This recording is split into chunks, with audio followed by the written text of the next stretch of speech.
来关心天气的状况，今仔日是连续假期最后一天要收假，各地天气拢是舒适温暖天气，而且温度会继续升高。估计到明仔载上班的时，同款是好天，是讲各地的交通要特别注意啊。高公局估计今仔日各地有12个所在会塞车，有塞车的路段，交通量差不多是平常时年平均的1.3倍。民众进路进前，上好爱避开塞车的路段。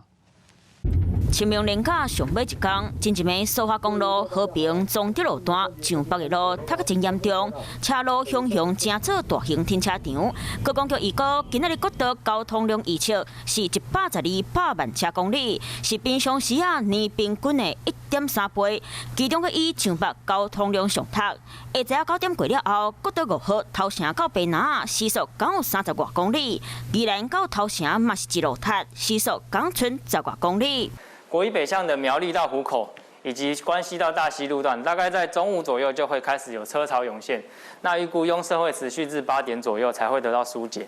那国五的部分，在宜兰到坪林的路段，目前已经有车潮涌现的情况。那拥塞预估会持续至8点左右才会得到疏解。今仔日各地塞车的路段包含国道1号上北西螺到保盐、南屯到后里、苗栗到湖口；国道3号上北竹山到中兴、草屯到雾峰、龙井到沙鹿、原里到后龙、大山到香山、关西到大溪；国道5号上北宜兰到白南；国道6号西向旧正到雾峰，含国道10号东向丁金到燕巢。建议民众爱加注意路情形，或者是改行替代道路。那在西半部地区的话，大致上是比较属于晴朗稳定的天气，高温有机会会来到26到28度左右，局部地区甚至可能会高个1到2度。随望受假日温度回升，不过中南部日甲暝温差较大，提醒民众嘛是要加注意穿好小热，莫去感到感冒有热带性低气压，或者是风台加起来，大家继续观察。